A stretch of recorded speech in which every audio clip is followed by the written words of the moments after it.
Auxiliary fuel tank. That's an option that not all of your trikes will offer.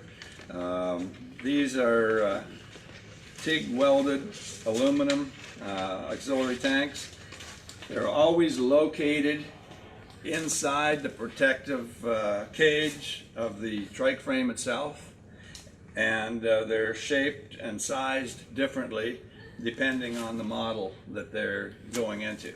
In other words, the one that fits the Honda Goldwing isn't going to fit your Triumph, your Indian, your Kawasaki.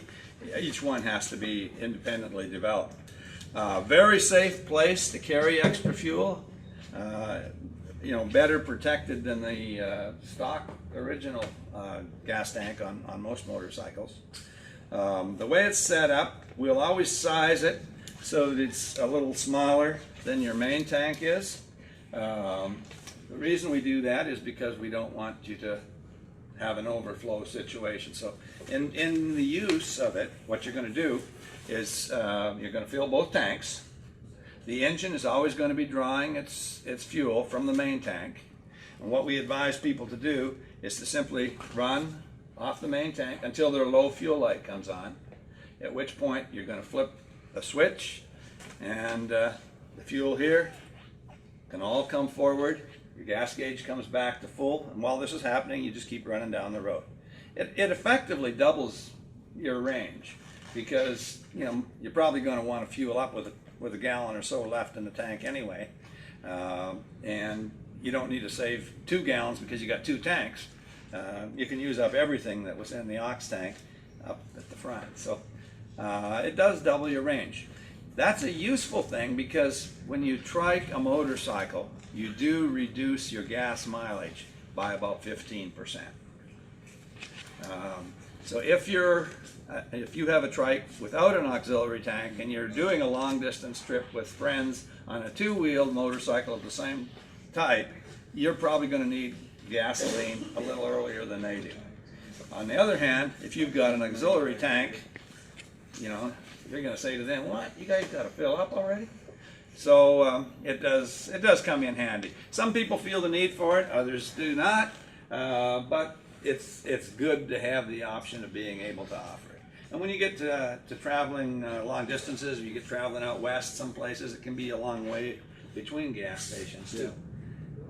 And let's face it. Does it affect your cargo capacity? It does not. Good question.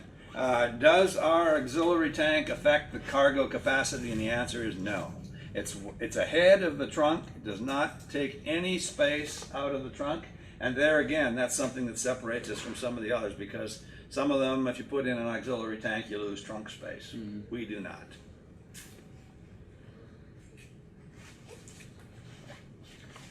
Okay.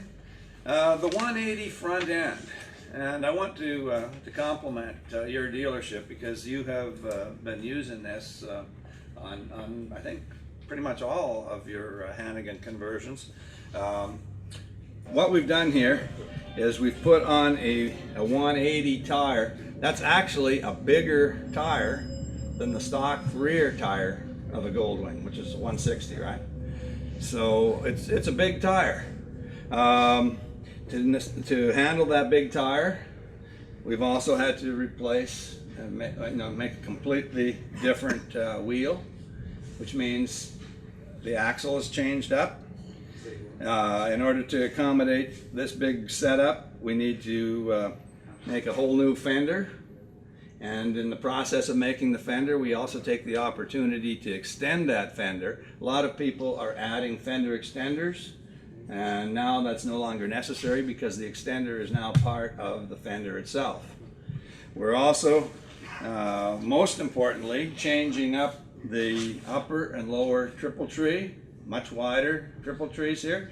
Actually, if you haven't looked at this, come and take a look at these triple trees. If you're not familiar with how big these are, you see, they're all that wide, comes all the way out to the fairing on the 180 kit. I had one customer look at that and he said, "Wow," he said, you guys were lucky. Those barely fit inside the fairing. And I said, luck had nothing to do with it. Before you go to all the work of machining triple trees, you're going to be very confident that the size that you have selected is going to fit inside the fairing of the motorcycle. But we got kind of a chuckle out of that. It's a big triple tree. It holds it wider. And then because of the fact that we're now traveling more distance, we also replace the brake lines with stainless steel brake line. Because the stock one is no longer long enough to reach. So, in your 180 front end package, you're getting a wheel, a tire, an axle, a fender, upper and lower triple trees, and brake lines. That's basically a $3,000 package, plus your paint, a little bit for paint, and your installation. So it's a sizable investment. However, if you stop and break it down, it actually gets pretty attractive. For one thing, most people are putting on a steer light package anyway. So they were going to spend $1,000 in any case, give or take. All right? So that comes, now you've only spent an additional $2,000. If you were going to put on a chrome front wheel, well, that's pretty pricey too. Here you're getting the chrome wheel, if that's what you choose, included in that price. The big tire, and that makes a huge difference. I'm going to come back to that in a minute. So when you break it down by components, it's actually a good investment, and you're getting a tire that's going to last a long time. To be perfectly honest, we do not yet know how long one of these tires will last in our 180 front end kit. The reason being that we've only been doing it for 2 years, and nobody's worn out a tire yet. We had one of the first people that got one come down to visit us at our booth in Daytona, at Daytona Bike Week. He comes from Maryland, rode out of there in the snow on his Trike and down to Florida. He now had 33,000 miles plus on his front tire, and it's just starting to show wear. Looks like he's going to get about 70,000 miles on his front tire. Now that's just estimating, but that's about the best that we can tell you right now. We are amazed ourselves at how long they're lasting. But it's actually a tire that was designed for the rear of a motorcycle, designed to take torque forces, and stands up very, very well to the road. In addition to long tire life, which probably over the life of a motorcycle, if a guy kept it, would pay for the front end, you're going to get better ride and better handling. From a handling perspective, the limiting factor on a Hannigan Trike has always been the front tire. If, with the stock front tire up there, if you would ride real hard in a curve, what would happen is that front tire would start to skip and chatter. You could feel it move like that. With this big front tire, we haven't felt any of that. It just stays planted. So you get better ride, better handling, better tire life, and then it looks real cool. That big tire and that big fender. You've made the back end of the motorcycle wider, so now when you make the front end wider, it kind of looks like it fits. And guys come up all the time, wow, look at that tire, that looks so cool. And it really finishes off the look of your Trike as well. And again, looks are a big deal. That's what people see when they look at your motorcycle, right? I have a question. Yeah. What's the expected length of time a smaller tire on the front of a Trike would last normally? Typically, let me ask you a question first. Sure. If somebody asks you how long a front tire is going to last on a two-wheel Goldwing, what are you going to suggest? 12,000 maybe. About 12,000, and it depends which tire you're running and your riding style and the temperature and the road surface and the load, all those things come into it.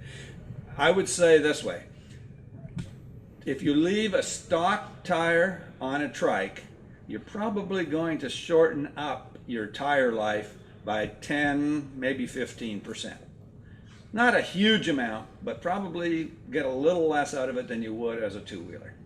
Instead of, you know, using this tire up in 10,000, you know, this guy is looking at possibly 50,000, 70,000. I mean, that's a lot of tire changes. In fact, that's saving him money. It is saving money, and you know, you can spend it up front, or you can spend it, you know, in sections as you go along.